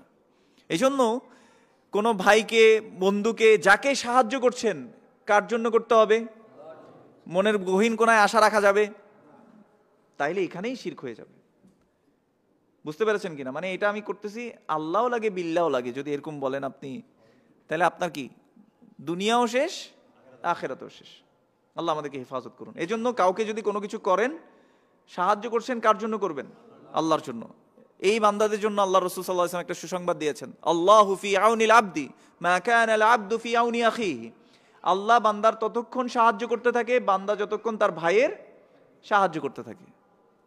আসেন এবার প্রত্যেকটা এই যে হিংসা, ফাসাদ, তারপরে হাসাদ, তারপরে আপনারা কি বলে যে বাগিয়া, গিল্লা, এগুলো থেকে বাঁচার জন্য আমাদের কোথায় ফিরে আসতে হবে? ঈমানের দিকে ফিরে আসতে হবে। ঈমানটা কিভাবে আমরা নার্চার করব? এবার দেখেন, ঈমানের স্বাদও আপনাকে বুঝতে পারতে হবে। ঈমানের স্বাদ অর্জন করার জন্য 3টা গুণে গুণান্বিত হতে হবে আপনাকে। রাসূলুল্লাহ সাল্লাল্লাহু আলাইহি সাল্লাম বলেছেন, সালাসুন মান কুন্না ফীহি ওয়াজাদা হালাওয়াতাল ঈমান, যার মধ্যে 3টা গুণ থাকবে সে ঈমানের মিষ্টতা অনুভব করবে। সেই 3টা গুণ কি? প্রথমটা হচ্ছে আইয়াকুন আল্লাহু ওয়া রাসূলুহু আহাব্বা ইলাইহি মিম্মান সিওয়াহুমা, আল্লাহ এবং তার রাসূল সাল্লাল্লাহু আলাইহি সাল্লাম তার কাছে সবার চেয়ে বেশি প্রিয় হবে। এই গুণ যার কাছে থাকবে সে ঈমানের স্বাদ পাবে। 2, আইয়ুহিব্বাল মারআ লা ইউহিব্বুহু ইল্লা লিল্লাহ, কাউকে যদি ভালোবাসে সে শুধুমাত্র কার জন্য ভালোবাসবে? আল্লাহর জন্য। নাকি অমুক দিন আমাকে একটা আতর দিছিল এই জন্য ভালোবাসবো, ও আমাকে ওই জায়গার কাজটা করতে একটু সাহায্য করছিল এই জন্য ভালোবাসবো, ও আমার অমুক সংগঠনের মানুষ এজন্য আমি ভালোবাসবো, ও আমার অমুক পীর ভাই, এখন তো আবার পীর ভাইও আছে, পীর ভাই এই জন্য আমি ভালোবাসবো। এই জন্য ভালোবাসবো নাকি কার জন্য ভালোবাসবো? শুধুমাত্র আল্লাহর জন্য, অন্য কোনো কিছু আসবেই না। 3, আইয়াকরাহা আইয়াউদা ফিল কুফরি কামা ইয়াকরাহু আইয়াকযিফা ফিন নার আও কামা ক্বালা আলাইহিস সালাতু ওয়াস সালাম, সেই কুফরিতে ফিরে যাওয়াকে এমন ভাবে অপছন্দ করবে যেভাবে আগুনে ঝাঁপ দেওয়াকে সে কি করে, অপছন্দ করবে। এই তিনটা গুণ যে অন্তরের মধ্যে থাকবে সেটা হচ্ছে ঈমানের মিষ্টতা অনুভব করবে। আল্লাহ আমাদেরকে তাদের মধ্যে অন্তর্ভুক্ত করুন, আমিন। এজন্য ঈমানের জায়গাটা, এই যে অন্তরকে বিশাল করার জন্য আল্লাহ সুবহানাহু ওয়া তাআলা বলেছেন লান তানালুল বিররা হাত্তা তুনফিকু মা তুহিব্বুন, তোমরা ততক্ষণ পর্যন্ত কল্যাণ পাবে না যতক্ষণ না তোমরা যা ভালোবাসো তা তোমরা ব্যয় করতে পারো বা অন্যকে দিতে পারো। আসলে যেমন দেখেন আল্লাহ সুবহানাহু ওয়া তাআলা কোথাও বলে না যাকাত দিলে, এই যাকাত শব্দটা হচ্ছে পরিশুদ্ধ হওয়া। যাকাত শব্দটার আরেকটা অর্থ হয় গ্রাজুয়ালি যখন বাড়তে থাকে, বুঝতে পেরেছেন? এটাকেও যাকাতের আরেকটা অর্থ হিসেবে ধরা হয়। দুটাকে আপনি একবার নেন সাথে করে। যাকাত শব্দটাতে আপনার সম্পদেরও পরিশুদ্ধ হচ্ছে, আপনার অন্তরও পরিশুদ্ধ হচ্ছে। কদ আফলাহা মান যাক্কাহা, আল্লাহ সুবহানাহু ওয়া তাআলা কি বলেছেন? এই নফসকে যে পরিশুদ্ধ করতে পেরেছে সেই সফলকাম হয়ে গেছে। ওয়া কদ খাবা মান দাসসাহা, আর সেই ধ্বংস হয়েছে যে এটাকে কুলুষিত করেছে। তো এই জন্য দেখবেন যাকাত দিতে হলে আপনার কষ্টার্জিত টাকা, আপনি চিন্তা করছেন এত কষ্ট করে এই টাকা ইনকাম করছি, এটা 2.5% দিয়ে ফেলতে হচ্ছে, বুঝতে পারছেন না? মানে অনেক টাকা না, 1 লাখ টাকায় 2,500 টাকা দিয়ে ফেলতে হচ্ছে। এখন এটা দিয়ে ফেলতেছেন যে আসলে আপনি পরিশুদ্ধ করতেছেন কিসেকে? আপনার সম্পদকেও, আপনার অন্তরকেও। এমনকি আপনার এই যাকাতের মাধ্যমে আপনার বাকি যে সম্পদ থাকবে সেটাতে আল্লাহ সুবহানাহু ওয়া তাআলা বারাকাত দিবেনই দিবেন, অবশ্যই দিবেন। যাই হোক, যে কথা বলছিলাম, এই যে পরিশুদ্ধ হওয়ার যে বিষয়টা, প্রসিডিওরটা, এটা আমাদেরকে ফলো করতে হবে। এই জন্য আল্লাহ সুবহানাহু ওয়া তাআলা কোথায় বলেন নাই যে ওয়া আনফিকু মিম্মা কাসাবতুম, তোমরা যা অর্জন করছো এর থেকে ব্যয় করো, আল্লাহ এটা বলেন নাই। আল্লাহ বলছেন ওয়া আনফিকু মিম্মা রাযাকনাকুম, আমি তোমাদেরকে যে রিজিক দিয়েছি সেখান থেকে তোমরা ব্যয় করো। বুঝতে পেরেছেন? তাইলে এই যে নিজের জিনিস অন্যকে দিতে পারা, এটা ঈমানের অনেক মানে আপনার নার্চার করবে, আপনার অন্তরকে পরিশুদ্ধ করবে, অন্যকে সাহায্য করা। এই জন্য রাসূলুল্লাহ সাল্লাল্লাহু আলাইহি ওয়াসাল্লাম বলেছেন আহাব্বুন নাসি ইলাল্লাহি আনফাউহুম লিন-নাস, আল্লাহর কাছে সবচেয়ে ভালোবাসার মানুষ হচ্ছে তারা যারা বেশি বেশি মানুষের উপকার করে। সেটা হতে পারে অ্যাডভাইস দিয়ে, সেটা হতে পারে টাকা পয়সা দিয়ে, সেটা হতে পারে বাজারের ব্যাগ আলগিয়ে দিয়ে। বুঝতে পেরেছেন কিনা? এই জন্য রাসূলুল্লাহ সাল্লাল্লাহু আলাইহি ওয়াসাল্লাম বলেছেন ঈমানের 70টারও বেশি শাখা পোশাকা আছে। আদনাহা ইমাতাতুল আযা আনিত তারিক, এটার সবচেয়ে নিম্ন যে কাজটা হচ্ছে ঈমানের একদম সর্বনিম্ন যে কাজটা, মানে বেসিক যে জিনিসটা, সেটা হচ্ছে ইমাতাতুল আযা আনিত তারিক, রাস্তা থেকে কষ্টকর বস্তু সরিয়ে দেয়া। আর আমাদের দেশে দেখবেন মাশাআল্লাহ মেইন রাস্তার মধ্যে এমন এমন জিনিস আমরা ফেলি, আর কোনো কারণে যদি মসজিদ থেকে আপনার জুতা হারায় যায়, মানে সেদিন আপনার লাইফের হবে সবচেয়ে কঠিন দিন। বলেন তো কেন? রাস্তাঘাটে শুধু থুতু আর কফ। এ রমাদান মাসে তো আরো বেশি। আল্লাহ আমাদেরকে হেফাজত করুন। তো এটা কি ঈমানের সাথে সামঞ্জস্যপূর্ণ নাকি সাংঘর্ষিক? সাংঘর্ষিক জিনিস। আবার দেখবেন আমাদের মাশাআল্লাহ তাবারাকাল্লাহ যাদেরকে আল্লাহ সুবহানাহু ওয়া তাআলা সম্পদ দিয়েছেন, তারা রাস্তার মধ্যে বালু, ইট সবগুলাই রাখেন। আল্লাহর রাসূল সাল্লাল্লাহু আলাইহি ওয়াসাল্লাম বলেছেন ইমাতাতুল আযা আনিত তারিক, ওরা বলতেছে যে না না ইজআলিল আযা আনিত তারিক, রাখো রাখো, আরো বেশি কষ্টকর বস্তু সবগুলো রাখো। আরে দেখো না, ওরাও করে। তো আমরা করার সময় সব দিকে আঙ্গুল দিই। বুঝতে পেরেছি কিনা? তো এইটা করা যাবে না। ঈমানের জায়গাগুলোতে নার্চার করতে হবে, তাইলে আমাদের অন্তর পরিশুদ্ধ হবে। আরেকটা বিষয় যেটা বলছিলাম, রাসূলুল্লাহ সাল্লাল্লাহু আলাইহি ওয়াসাল্লাম বলেছেন যে কুল্লুল মুসলিমি আলাল মুসলিমি হারামুন মালুহু ওয়া দামুহু ওয়া ইরদুহু, প্রত্যেক মুসলিমের উপর হারাম হচ্ছে তার সম্পদ, তার রক্ত এবং তার সম্মান। তিনটা জিনিস হারাম বলেছেন এক মুসলিমের উপরে অন্য মুসলিমের। যেহেতু আমরা আল্লাহর হক জানি না, এই জন্য আমরা এই হকগুলোকে নষ্ট করে ফেলি। বান্দার হকও আমরা বুঝি না। আমরা অধিকাংশ ক্ষেত্রে অন্যের জন্য নিজের আখেরাত হারাই, এটা আমরা উদাহরণ দিব ইনশাআল্লাহ সামনে। যে কথাটা বলছিলাম, প্রত্যেক মুসলিমের জন্য হারাম হচ্ছে তার সম্পদ। আচ্ছা বলেন তো, বাটার একটা স্যান্ডেল 100 টাকা বা 120 টাকার একটা স্যান্ডেল, এটাও কি একজনের সম্পদ কিনা? সম্পদ না। এখন আপনি নিজে পরে আসছেন শু জুতা অথবা ক্যাটস পরে আসছেন আপনি, এখন আপনার ক্যাশটা রেখে মসজিদের বাইরে যে মানুষটা ওই বাটার স্যান্ডেল পরে আসছেন, আপনি তার অনুমতিও নিলেন না, কিছুও নিলেন না, আপনি আস্তে করে এটা পায়ের মধ্যে ঢুকাই টয়লেটে গেলেন, টয়লেটে গিয়ে এটা ভিজাই টিজাই এনে এখানে রেখে দিচ্ছেন। বলেন তো আপনি তার সম্পদে অনধিকার চর্চা করেছেন, কিছু করেননি? এখন আপনি বলবেন যে ভাই সবাই তো করে, তো সবাই যদি সুদ খায় আর ঘুষ খায় আর অপরাধে লিপ্ত হয়, আপনিও কি করবেন? ছোট থেকে ছোট জায়গায় আমরা মানুষের হক নষ্ট করি। আরেকটা বিষয়, ওয়াদামুহু, অন্যের রক্ত ঝরানো, এটা নাই বললাম, এটা তো আমরা সাধারণ অর্থ বুঝি যে অন্যের রক্ত কিভাবে ঝরানো হয়, মারার মাধ্যমে ঝরানো হয়। 3 নম্বর ওয়া ইরদুহু, তার সম্মান নষ্ট করা। ইরদুন বা আইন র দদ, এই শব্দ দিয়ে বোঝায় যে ফেস ভ্যালু। প্রত্যেকটা মানুষের একটা ফেস ভ্যালু আছে, এই জায়গায় কেউ হস্তক্ষেপ করতে পারে না। আল্লাহ রাসূল সাল্লাল্লাহু আলাইহি ওয়াসাল্লাম বলেছে এটা হারাম, অথচ আমরা অন্যের বদনাম করার মাধ্যমে মানুষের কি করি? ফেস ভ্যালুকে নষ্ট করে ফেলি। অন্যের নামে মিথ্যা ছড়ানোর মাধ্যমে আমরা ফেস ভ্যালু নষ্ট করে ফেলি, কিন্তু এটা হারাম ছিল। এই জন্য রাসূলুল্লাহ সাল্লাল্লাহু আলাইহি সাল্লাম বলেছেন, বিহাসবি ইমরিইম মিনাশ শাররি আইয়াহকিরা আখাহুল মুসলিম, একজন ব্যক্তির নিকৃষ্ট হওয়ার জন্য এতটুকুই যথেষ্ট, সে তার মুসলিম ভাইকে ছোট মনে করে, নিচু মনে করে। অন্তরের আরেকটা রোগ হচ্ছে কিবরিয়া অথবা কিবর, যেটাকে বলা হয় অহংকার, নিজেকে বড় ভাবা। এই জন্য আজকে আমি লেকচার শুরু করেছি এটা বলে, আমাদের অরিজিন দেখিয়ে দিয়ে। আপনার আমার অরিজিন কি বলেন তো? তুচ্ছ পানি। আল্লাহ বলছেন লাম ইয়াকুন শাইআম মাযকুরা, we are not even in a state, we were not even in a state to be mentioned in front of someone, আমরা কারোর সামনে মেনশন করার মতো কেউ ছিলাম না। কিন্তু ওইখানে আল্লাহ সুবহানাহু ওয়া তাআলা আমাদেরকে একটা নাম দিয়েছেন। মনে করেন যে আমার নাম দিয়েছে ওয়াসিউজ্জামান। এখন আমাকে যদি কেউ বলে, মানে পরিচয় করার সময় বলে নাই যে ওয়াসিউজ্জামান সাহেব বলে না, এখন আমি খুব রেগে রেগে বললাম যে কিরে সাহেব বললো না। আমি একবার দেখেছি একটা অনুষ্ঠানে একজন ব্যক্তিকে, মানে সম্মানিত একজন ব্যক্তি, আল্লাহ তাকে সম্মান দিয়েছেন, তার নামের শুরুতে হাজি বলে নাই, যে হাজি অমুক। এটা না বলার কারণে উপস্থাপকের দিকে তাকে এমন গরম, এই মানে হাজি বলে নাই কেন, আবার অ্যানাউন্সমেন্ট করাইয়েছেন ওই জায়গায়। বুঝতে পেরেছেন কিনা? তো এই সম্মানটা আসলে কে দিয়েছেন বলুন তো? যদিও হাজি এই টাইটেল দেয়া আমাদের জন্য কি না, জায়েজ না, ঠিক না এটা। যাই হোক, তাহলে আল মুসল্লি লাগায় সবাই, যারা সালাত পড়ে আল মুসল্লি অমুক। হ্যাঁ, তো যাই হোক, যেটা বলছিলাম, এই যে সম্মান দেওয়ার মালিক এটা আল্লাহ।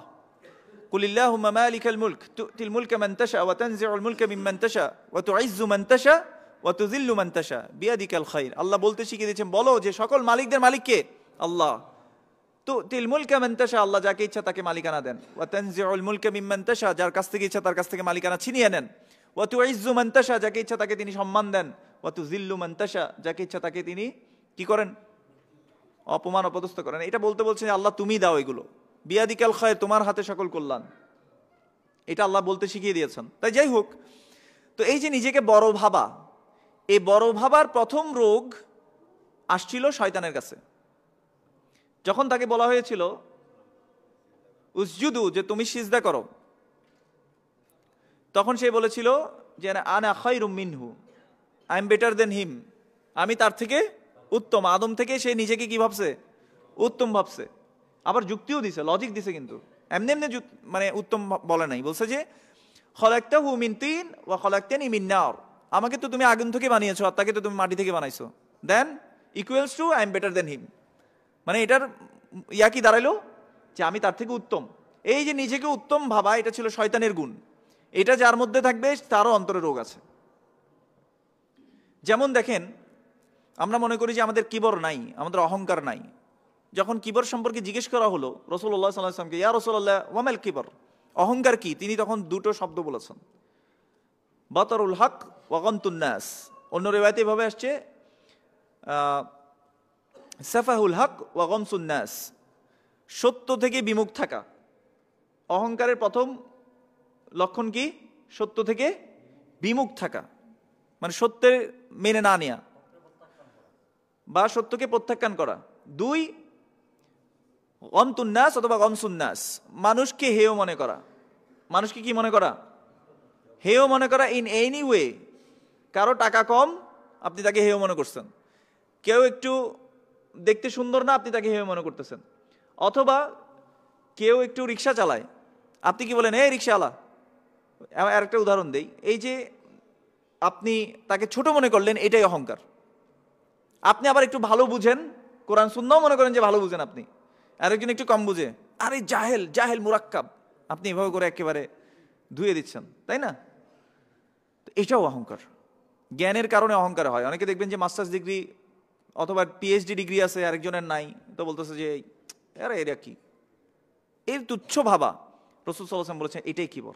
আর মান কানা ফি কলবিহি মিসকালা যাররাতিন মিন কিবর, যার অন্তরের মধ্যে সরিষার দানা পরিমাণ বা তার চেয়েও ছোট যদি কিবরের ছিটাফোঁটা থাকে, রাসূলুল্লাহ সাল্লাল্লাহু আলাইহি ওয়াসাল্লাম বলেছেন সে জান্নাতে প্রবেশ করবে না। এটা অন্তরের রোগ। এই জন্য রাসূল সাল্লাল্লাহু আলাইহি ওয়াসাল্লাম বলেছে বিহাসবি ইমরিইম মিনাশ শাররি আন ইয়াহকিরা আখাহুল মুসলিম, আরেকজন মানে ও তার মুসলিম ভাইকে নিচু মনে করা একজন ব্যক্তির জন্য নিকৃষ্ট হওয়ার জন্য এটাই যথেষ্ট। এবার আপনাকে উদাহরণ দেই যে আমরা কিভাবে করি। আপনার জমিদার মুসলিম, ঝগড়া লেগেছে, 500 টাকার জন্য ঝগড়া, আপনি মারামারি করেন, ঝগড়া করেন, ধরে মারতে চান না, কিন্তু এমনি কথা কাটাকাটি হয় আর কি। কিন্তু রিক্সাওয়ালা ভাইয়ের সাথে, ট্যাক্সিওয়ালা ভাইয়ের সাথে, অথবা দিনমজুর কোনো ভাইয়ের সাথে যখনই আপনার ঝগড়া লাগে, আরে অমুকের ফুত অমুক, চলে কিনা? চলে না। কারণ আপনি নিজে ওকে দুর্বল ভাবেন, আপনি ওকে কিচ্ছুই মনে করেন না। এটাই হাদা হুয়াল কিবর, এটাই হচ্ছে অহংকার। আবার আপনি আমাকে ডাকার সময় হচ্ছে ওয়াসিউজ্জামান ভাই, একদম কি একটা এহতেরামের সাথে আপনি ডাকছেন, তাই না? আবার এই রিক্সাওয়ালা, এই ট্যাক্সিওয়ালা, মানে আপনার কথাবার্তাই একটা অহংকারযুক্ত মানে শব্দ বের হয়ে আসছে। আল্লাহ আমাদেরকে হেফাজত করুন। মনে রাখবেন, এই জন্য আল্লাহ সুবহানাহু ওয়া তাআলা বলেছেন ইন্না আকরামাকুম ইনদাল্লাহি আতকাকুম, নিশ্চয়ই আল্লাহর কাছে সবচেয়ে সম্মানিত হচ্ছে সে যার তাকওয়া সবচেয়ে বেশি। আর তাকওয়া বাইরে থেকে দেখা যায় তো, কি বলেন আপনারা? তাকওয়া বাইরে থেকে দেখা যায় না। একজন রিক্সাওয়ালা ভাই আপনার চেয়ে বেশি তাকওয়াবান হতে পারে, একজন দিনমজুর ভাই আপনার চেয়ে অনেক বেশি তাকওয়াবান হতে পারে, আল্লাহর কাছে অনেক মর্যাদাবান হতে পারে। এই জন্য এইসব জিনিস করা যাবে। শেষ করবে একটা হাদিস দিয়ে, যেখানে রাসূলুল্লাহ সাল্লাল্লাহু আলাইহি ওয়াসাল্লাম আমাদেরকে, এই যে একটু আগে বললাম যে আমরা অন্যের জন্য নিজের আখিরাত হারাই, দেখেন অন্তর সুন্দর করতে পারলে এই জিনিসগুলো থেকে আপনি বেঁচে যাবেন। অন্যের জন্য নিজের আখিরাত কেমনে হারাই আমরা? গীবত মানুষ কার করে বলেন তো? গীবত কোন মানুষটার করে? মানুষ যে মানুষটাকে দেখতে পারে না, যে মানুষটাকে অপছন্দ করতেছে, এর নামে গীবত করে মানুষ। আরে ইতে ওরকম, ইতে ওরকম, তাই না? মানে আমি ওকে দেখতে পারি না আর কি। এই অপছন্দের মানুষের জন্যই আমরা গীবত করতেছি আর নিজের আখিরাতটা হারাচ্ছি। রাসূলুল্লাহ সাল্লাল্লাহু আলাইহি ওয়াসাল্লাম বলেছেন আতাদরুনা মানুল মুফলিস, তোমরা কি জানো যে নিঃস্বকে? তখন সাহাবারা বললেন যে আমাদের মাঝে যাদের টাকা পয়সা নাই, থাকার মতো জায়গা নাই, এরা হচ্ছে মুফলিস। তখন রাসূলুল্লাহ সাল্লাল্লাহু আলাইহি ওয়াসাল্লাম বলেছেন ইন্নাল মুফলিসা মিন উম্মতি ইয়াতি ইয়াউমাল কিয়ামাতি বিসলাতিন ওয়া সিয়ামিন ওয়া যাকাতিন, আমার উম্মতের নিঃস্ব ব্যক্তিরা কিয়ামতের দিন আসবে অনেক সালাত, সিয়াম, যাকাতের সওয়াব নিয়ে, বড় বড় পাহাড় নিয়ে আসবে। ওয়ায়াতি ক্বাদ শাতামা হাদা ওয়া কাযাফা হাদা ওয়া আকালা মাল হাদা ওয়া সাফাকা দামা হাদা ওয়া দারাবা হাদা, 5টা কথা বলেছেন। আর কিয়ামতের দিন তিনি আসবেন ওই এত এত সওয়াবের সাথে সাথে আবার নিয়ে আসবেন কি? হয়তো কাউকে সে গালি দিয়েছে, ওয়া কাযাফা হাদা, হয়তো কাউকে সে অপবাদ দিয়েছে, ওয়া আকালা মাল হাদা, হয়তো কাউকে সে কারো সম্পদ সে ভক্ষণ করেছে, ওয়া সাফাকা দামা হাদা, কাউকে সে রক্ত ঝরিয়েছে, ওয়া দারাবা হাদা, কাউকে সে মেরেছে। এই অপরাধগুলোর সাথে নিয়ে আসবে।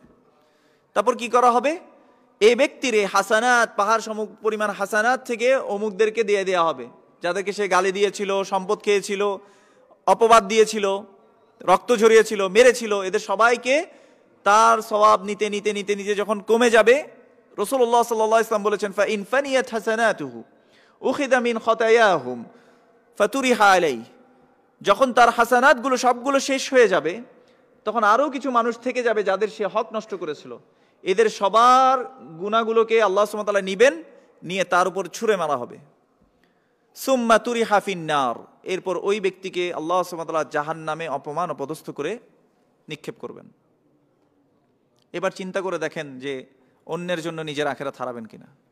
হিংসা অন্যের জন্য করে, বাগিয়া এ বাড়াবাড়ি অন্যের জন্য করে, হাসাদ এটা অন্যের জন্য করে, গীবত অন্যের জন্য করে, সুগলখড়ি অন্যের জন্য করে, সব অন্যের জন্য। মানুষ কত বোকা! আল্লাহ সুবহানাহু ওয়া তাআলা আমাদেরকে বোঝার তৌফিক দান করুন। আল্লাহ সুবহানাহু ওয়া তাআলা আমাদেরকে একটা সুস্থ অন্তর করে দেন। এজন্য বেশি বেশি আমরা দোয়া করব। আল্লাহ সুবহানাহু ওয়া তাআলা নিজে দোয়া শিক্ষা দিয়েছেন সূরাতুল আলী ইমরানের 8 নম্বর আয়াত, মনে থাকবে ইনশাআল্লাহ। আজকে একটু বাসায় গিয়ে দেখবেন, মুখস্থ করবেন, পড়ার চেষ্টা করবেন। রব্বানা লা তুজিগ কুলুবানা বা'দা ইয হাদাইতানা ওয়া হাব লানা মিন লাদুনকা রাহমা ইন্নাকা আনতাল ওয়াহ্হাব। হে আমাদের রব, লা তুজিগ কুলুবানা, আমাদের অন্তরকে আপনি বক্র করে দিবেন না, বাঁকা করে দিবেন না, বা'দা ইয হাদাইতানা, এই হিদায়াত দেওয়ার পর। ওয়া হাব লানা মিন লাদুনকা রাহমা, আপনার পক্ষ থেকে আপনি আমাদেরকে হিদায়াত দান করুন, রহমত দান করুন। ইন্নাকা আনতাল ওয়াহ্হাব, নিশ্চয়ই আপনি মহাদাতা। এই দোয়াটা আমরা করার চেষ্টা করব বেশি বেশি। মনে রাখবেন যে আপনি যে হেদায়েতের পথে এসছেন, আমরা অনেক সময় গালি দেই না যে অমুক বেদাতি, অমুক পথভ্রষ্ট, এগুলো কিন্তু আমরাও বলি। এই হেদায়েত কি আমি আপনি নিজ গুণে পেয়েছি? পাই নাই, এটা আল্লাহ আপনাকে আমাকে দয়া করে দিয়েছেন। ওয়া ক্বালুল হামদুলিল্লাহিল্লাযী হাদানা লিহাযা ওয়া মা কুন্না লিনাহতাদিয়া লাউলা আন হাদানাল্লাহ। আল্লাহ যদি আমাদেরকে হেদায়েত না দিতেন আমরা কখনো হেদায়েত পেতাম না। এজন্য মনে রাখবেন, অন্তরকে পরিশুদ্ধ করার জন্য আরেকটা গুণ অর্জন করতে হয়, সেটা হচ্ছে গ্র্যাটিটিউড, সেটা হচ্ছে নিয়ামতের কৃতজ্ঞতা স্বীকার করা। লা ইন শাকারতুম লা আযীদান্নাকুম। এখানে দেখেন আল্লাহ সুবহানাহু ওয়া তাআলা কিন্তু উমুমান রেখেছে, লা ইন শাকারতুম, যদি তোমরা শুকরিয়া আদায় করো। উমুমান যে কোনো বিষয় নিয়ে, হেদায়েত নিয়ে শুকরিয়া আদায় করতেছেন, বসে আছেন শুকরিয়া আদায় করতেছেন, সুস্থ আছেন শুকরিয়া আদায় করতেছেন, আল্লাহ সুবহানাহু ওয়া তাআলা বলেছেন লা আযীদান্নাকুম, বাড়াই দিবেন। কি বাড়াই দিবেন আল্লাহ বলেন না, মানে সব বাড়াই দিবেন আল্লাহ, যত ভালো কিছু আছে সব আপনার লাইফে আল্লাহ বাড়িয়ে দিবেন। আর এখানে দুইটা তাকিদ, দুইটা এমফাসিস করেছেন, জোর দিয়েছেন, লা আযীদান্নাকুম, লাম তাকিদ নুন তাকিদ, দুইটা দিয়ে বলেছেন অবশ্যই অবশ্যই আল্লাহ বাড়িয়ে দিবেন। এজন্য গ্র্যাটিটিউড আসা দরকার। এই চোখ, নাক, কান, যত কথা বলার সুযোগ, আমল করার সুযোগ, সত্য পথ খোঁজার সুযোগ কে দিয়েছেন ভাই? আল্লাহ। লা ইন শাকারতুম লা আযীদান্নাকুম ওয়া লা ইন কাফারতুম ইন্না আযাবি লাশাদীদ। আর যদি তোমরা কুফরি করো তাহলে মনে রাখবে যে আমার শাস্তি মহা শাস্তি, কঠিন শাস্তি। আল্লাহ আমাদেরকে যা বললাম আগে, আমাকে আমল করার তৌফিক দান করুন। আল্লাহর সাথে সাথে আপনাদেরকে আমল করার তৌফিক দান করুন। এবং আল্লাহ সুবহানাহু ওয়া তাআলা আমাদেরকে একটা সুস্থ অন্তর করে দিন। এবং বেশি বেশি ওই দোয়াটাও করবো আমরা, ইয়া মুকাল্লিবাল কুলুব সাব্বিত কলবি আলা দীনিক। আমার সাথে সাথে একবার পড়েন, ইয়া মুকাল্লিবাল কুলুব সাব্বিত কলবি আলা দীনিক। তারপরে আরেকটা দোয়া পড়তে পারেন যদি পারেন, ইয়া মুসাররিফাল কুলুব সররিফ কুলুবানা আলা তাআতিক। হে অন্তরে পরিবর্তনকারী, আমার অন্তরকে আপনার আনুগত্যের উপর আপনি পরিবর্তন করে দিন। এভাবে অন্তরের মালিকের কাছে দোয়া করবেন। আল্লাহ আমাদের অন্তরগুলোকে শুদ্ধ করে দিন। আল্লাহ সুবহানাহু ওয়া তাআলা আমাদেরকে কলবুন মুতমাইন্না দান করুন, যাতে মৃত্যুর সময় আমাদের কাছে মালায়েকারা এসে বলে, ইয়া আইয়াতুহান নাফসুল মুতমাইন্না ইরজিই ইলা রাব্বিকি রাদিয়াতাম মারদিয়া ফাদখুলি ফি ইবাদি ওয়াদখুলি জান্নাতি। যাতে আল্লাহ সন্তুষ্টি নিয়ে আল্লাহর বান্দা হয়ে আমরা জান্নাতে প্রবেশ করতে পারি। আল্লাহ সুবহানাহু ওয়া তাআলা সেই তৌফিক দান করুন। হাদা ওয়া সাল্লাল্লাহু আলা নবিয়িনা মুহাম্মদ ওয়া আলা আলিহি ওয়া আসহাবিহি আজমাইন। সুবহানাকা আল্লাহুম্মা ওয়া বিহামদিক আশহাদু আল্লা ইলাহা ইল্লা আনত আস্তাগফিরুকা ওয়া আতুবু ইলাইক। ওয়াসসালামু আলাইকুম ওয়া রাহমাতুল্লাহি ওয়া বারাকাতুহু।